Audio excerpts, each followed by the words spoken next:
Welcome everyone. दोस्तों, लोहे को तेज करने के लिए लोहे की ही जरूरत पड़ती है।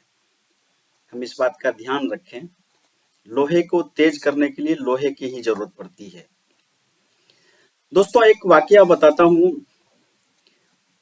कौन बनेगा करोड़पति में एक साधारण परिवार का साधारण सा युवक अपने स्किल, छोटा स्किल या जो भी उसके पास स्किल था, उसके आधार पर उन्होंने 5 करोड़ रुपये जीते।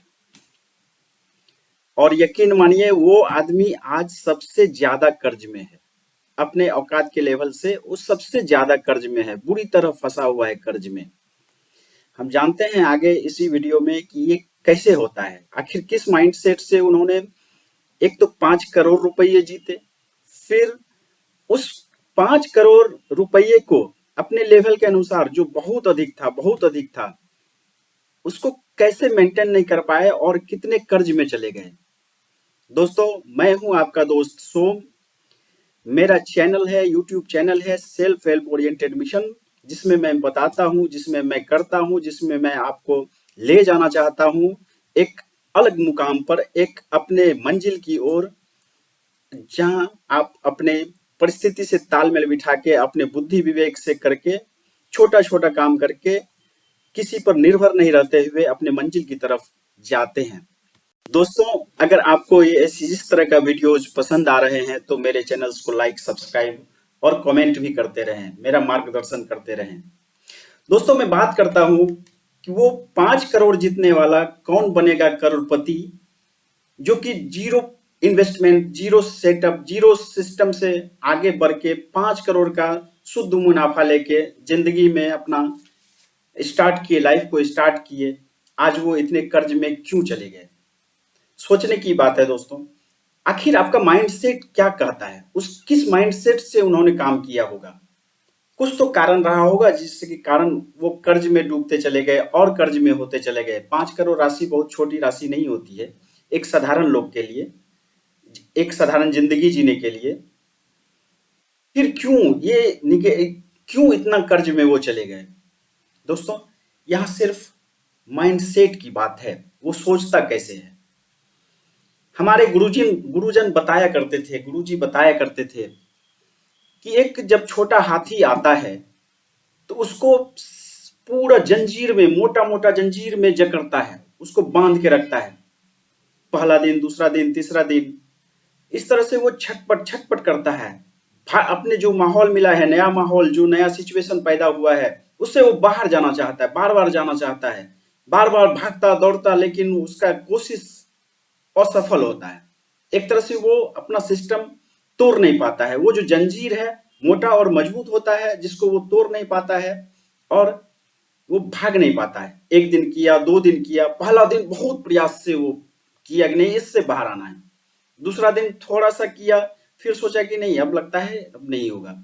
फिर कल, परसों, तरसों, इस तरह से वो लगातार प्रयास करता है। लेकिन ये माइंडसेट उसका डेवलप हो जाता है कि अब मैं इसको नहीं तोड़ पाऊंगा, अब मैं इससे बाहर नहीं जा सकता, ये बहुत मजबूत है।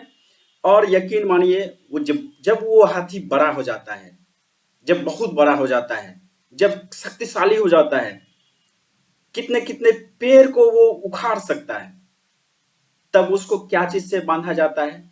उस समय उसको बांधने के लिए मजबूत जंजीर की जरूरत नहीं पड़ती है।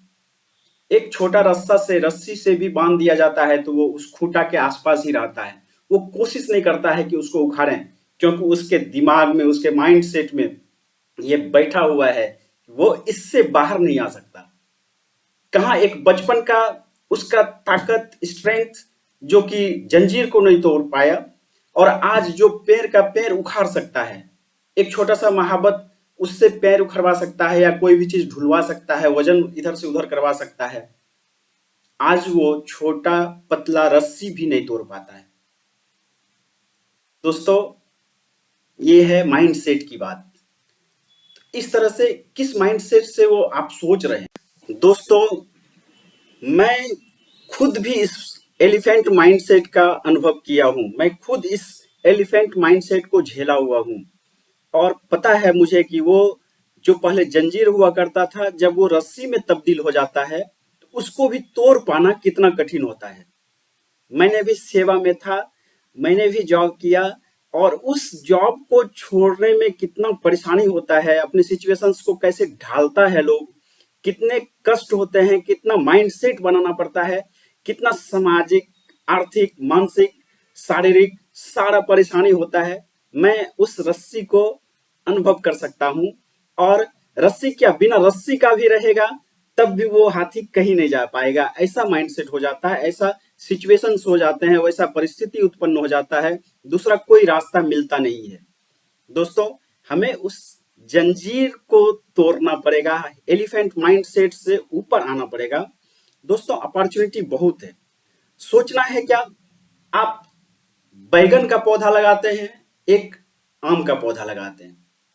बैगन का पौधा आपका 3 महीना 2 महीना में फल देने लगता है, लेकिन आम के पौधे के लिए, आम के लिए आपको बरसों इंतजार करना पड़ता है। ये महीनों की बात नहीं, दिनों की बात नहीं, बरसों इंतजार करना पड़ता है आम आने के लिए। लेकिन एक बैगन का पौधा का क्या स्थिति है, आप उससे 3 महीना 4 महीना 5 महीना तक फल ले सकते हैं, उसका सब्जी ले सकते हैं। लेकिन एक आम का पौधा लगता है आपके उम्र तक साथ निभाता है, शायद आपका अगला जनरेशन तक साथ निभाता है।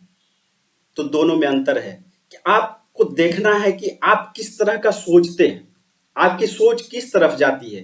तत्कालिक फायदा में देखते हैं या फिर लॉन्ग टर्म इन्वेस्टमेंट, टाइम हो या पैसा हो या किसी भी तरह का आपका माइंडसेट लॉन्ग टर्म में जाता है, या तत्काल फायदा के लिए आप उस काम को कर लेते हैं, उस काम को देख लेते हैं, थोड़ा सा झूठ बोलना है, थोड़ा पेपर फाड़ के फेंक देना है या कुछ करना है, उससे थोड़ा सा फायदा मिल रहा है आपको तो उसको कर लेते हैं, या अपनी मर्यादा, मान, प्रतिष्ठा सबको देखते हैं, उसको देखते हैं। आप लॉन्ग टर्म भविष्य का बड़ा डील करने का सोच रहे हैं। थोड़ा सा नुकसान अभी हो रहा हो तब भी देख रहे हैं कि नहीं, थोड़ा नुकसान भी हो तो भी आगे बढ़ेंगे, या थोड़ा फायदा मिल रहा है, थोड़ा झूठ बोलना पड़ा या काम करना पड़ा, ऐसा करना पड़ा तो भी मैं ठीक हूं। तो आप देखिए कि आप लॉन्ग टर्म में फायदा लेना चाहते हैं, बड़ा डील में विश्वास करते हैं, या फिर तत्कालिक फायदा लेके आगे बढ़ जाना चाहते हैं। दोस्तों, मैं जब अपने एम्प्लॉयमेंट में था, जब मैं सेवा में था, तो मैंने अपना अनुभव देखा है कि स्वास्थ्य विभाग में 2 बहनें एक साथ काम कर रही थी, एक ब्लॉक में, एक पीएससी में काम कर रही थी। मैं उनको, उनका रिसर्च बता रहा हूँ, उनको जो मैंने देखा, जो सोचा वो बता रहा हूँ। जब वो बचपन में भी एक साथ पढ़े लिखे, एक साथ हॉस्टल में आए, एक साथ ट्रेनिंग वगैरह करना, फिर जॉब संजोग से, खुदा का आशीर्वाद कहिए या जो भी कहिए, एक जगह आ गया, काम के लिए आ गया, और धीरे धीरे सेम वेतनमान वगैरह वगैरह सारा सुविधा सेम, दोनों ने अपना जिंदगी स्टार्ट किया, दोनों का परिवार हुआ, बच्चा हुआ, सारा सेटअप बना। और रिजल्ट में अगर देखते हैं तो एक बहन अपना घर, अपना सारा चीज, गाड़ी वगैरह वगैरह सारा चीज सेटअप करके है, और दूसरा अभी भी रेंट पर रहती हैं या फिर भागदौड़ और तबाह, परेशान। तो फिर क्या हुआ, दोनों के बीच हुआ क्या, कुछ तो अंतर रहा होगा, दोनों की सोच में कुछ तो बातें हुई होंगी।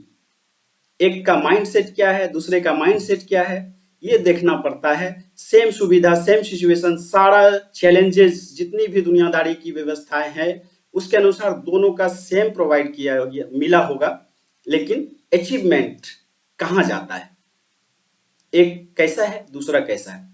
तो आप अपने से पूछिए, खुद से पूछिए कि आपका माइंडसेट क्या चल रहा है। आप एलिफेंट माइंडसेट में जी रहे हैं या फिर दोष दे रहे हैं, या क्या कर रहे हैं, पुअर माइंडसेट हो रहा है या रिच माइंडसेट हो रहा है, ये खुद से सवाल पूछना होगा दोस्तों। क्या छोटे छोटे फायदों के लिए आप अपने क्वालिटी से, अपनी व्यवस्था से कंप्रोमाइज कर लेते हैं, अपने बातों से पलट जाते हैं, या चीट कर लेते हैं, या कुछ इस तरह का कर लेते हैं, या क्वांटिटी क्वालिटी में मेंटेन कर लेते हैं, क्वालिटी कम कर लेते हैं। इस तरह का देखना पड़ेगा।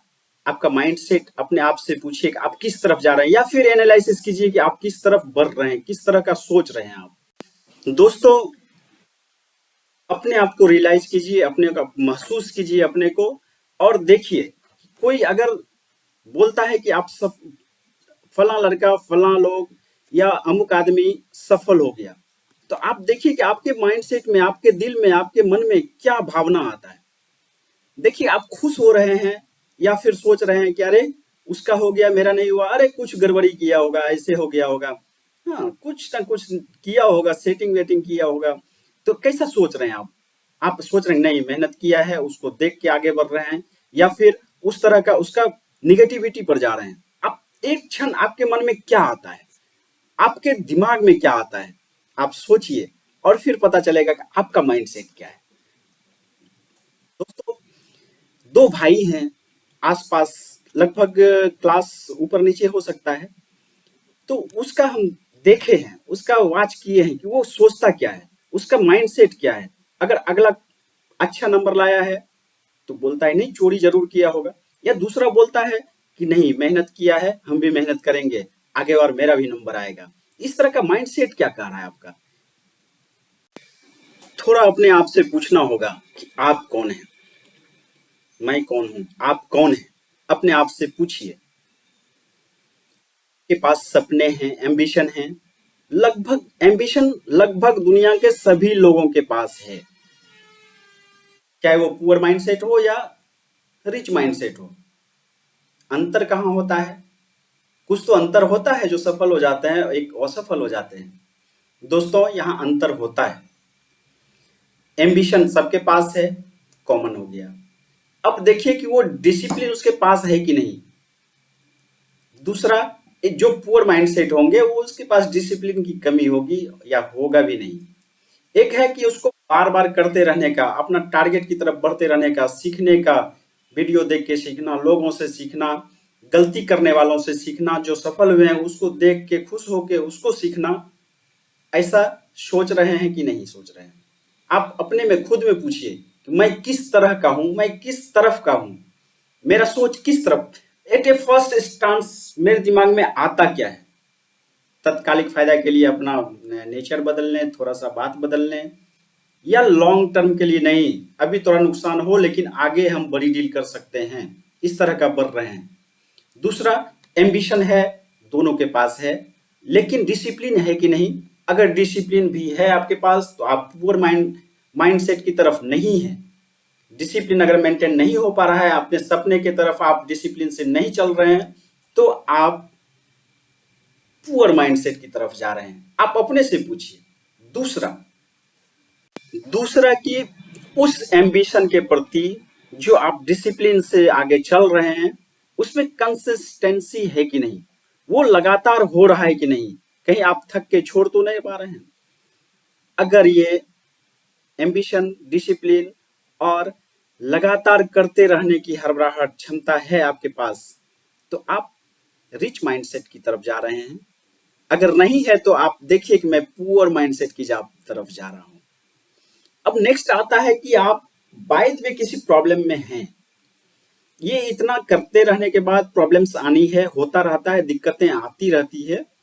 तो आप सोचिए कि आप सॉल्यूशन की तरफ आपका दिमाग जा रहा है या फिर आपका दिमाग प्रॉब्लम पर ज्यादा फोकस कर रहा है। अरे ऐसा हो गया, ऐसा हो गया, उसके चलते हो गया, इसके चलते हो गया, ऐसा होता तो ऐसा होता, मेरे पास पैसा नहीं था, या पैसा होता तो हम खूब अच्छा करते, या फिर प्रॉब्लम्स को बढ़ा रहे हैं आप कि ये चीज होता तो ऐसा होता।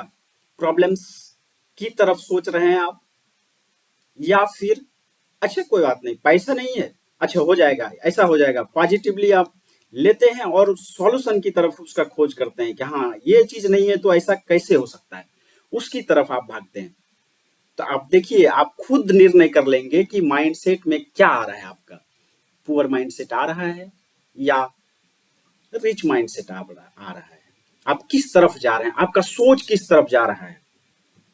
दोस्तों ऐसा सैकड़ों उदाहरण है कि सारा अपॉर्चुनिटी आ जाए, सारे पैसे दौलत, सारा चीज आ जाए, सब व्यवस्था हो जाए आपके लिए, तब भी कुछ लोग सफल नहीं हो पाते हैं। और कितनी भी प्रॉब्लम्स हो जाएं, बाधाएं हो जाएं, असफल नहीं होते। तो ये सिर्फ माइंडसेट की बात है। वो सोचता क्या है, वो करता क्या है, वो किस तरफ ओरिएंटेड है। कुछ बातें हैं जिसको आप देख के सोच सकते हैं, बता सकते हैं कि आप किस माइंडसेट के लोग हैं, किस तरह ओरिएंटेशन है आपका। दोस्तों, मैं बात करूंगा कि आप खुद का मूल्यांकन भी करते जाएं। ये सारे प्रोसेस आपका खुद का मूल्यांकन का है। आप देखें कि आप देखिए, दुनिया का जितने भी लोग हैं, दुनिया में जितने भी मनुष्य हैं, सबके पास कुछ ना कुछ स्किल होता है, किसी ना किसी चीज में वो माहिर है। एक तो आप खोजिए कि मैं सबसे अच्छा किस चीज में हूं, मैं किस चीज को सबसे अच्छा कर सकता हूं। दोस्तों, आप जब खोजेंगे तो आपके पास आएगा कि मैं पेंटिंग अच्छा कर पाता हूँ, मैं बात अच्छा कर पाता हूँ, मैं दूसरे का सपोर्ट अच्छा कर पाता हूँ, मैं जो सोचता हूँ वो कर सकता हूँ। वो उसके लिए मैं पेंटिंग अच्छा बनाता हूँ, या मैकेनिक्स मैं टीवी बना सकता हूँ, इलेक्ट्रॉनिक, वो जो भी आप किस चीज में महारत हासिल करते हैं, आप थोड़ा सा चेक लिस्ट करें, अपने आप को देखें कि आप किस चीज में सबसे अच्छे हैं, किस चीज में बहुत अच्छे हैं आप। दोस्तों, जैसे कंप्यूटर में हार्डवेयर और सॉफ्टवेयर होता है, वैसे ही आपके अंदर भी हार्ड स्किल होता है। ये जो आप कर पा रहे हैं, पेंटिंग करना, इलेक्ट्रॉनिक का अच्छा काम कर लेना, किसी चीज को बात से अच्छा से बोलना, या किसी चीज को डील अच्छा कर लेना, या आप कड़ी मेहनत कर लेते हैं, तो ये आपका हार्ड स्किल है। आप देखें कि मेरे पास सॉफ्ट स्किल क्या है। मान लीजिए किसी से बातें, कड़वी बातें हो गई, कड़वी बातें हो गई तो हम क्या करेंगे। जो पुअर माइंडसेट के लोग हैं वो जिंदगी भर इसको बरकरार रखेंगे। वो उस दुश्मनी को, थोड़ा सा बात को दुश्मनी में, दुश्मनी से ज्यादा, उससे ज्यादा, उससे ज्यादा करते रहेंगे।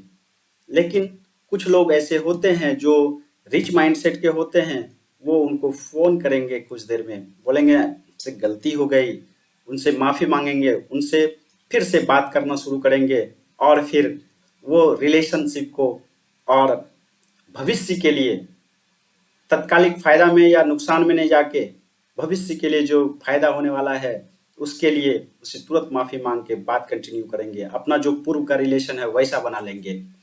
दोस्तों, आप देखें कि आपके पास हार्ड स्किल कितना है और फिर सॉफ्ट स्किल क्या है, कितना है। मान लीजिए कोई चीज अनहोनी हो गया, आप उस सिचुएशंस को किस तरह से हैंडल कर पाते हैं, उस सिचुएशंस को कैसे आप ओवरकम लेते हैं, उससे बाहर कैसे आ सकते हैं, या किसी दोस्त को कोई जरूरत पड़ गई तो उसको किस तरह से डील कर सकते हैं। तो ये आपका सॉफ्ट स्किल है। तो इस तरह से माइंडसेट और स्किल दोनों आपको बताएगा कि आपका माइंडसेट किस तरफ जा रहा है, किस तरह के लोग हैं आप। दोस्तों, अगर इस तरह के वीडियोज आपको अच्छे लग रहे हैं तो आप लाइक, सब्सक्राइब और कमेंट करते रहें। धन्यवाद।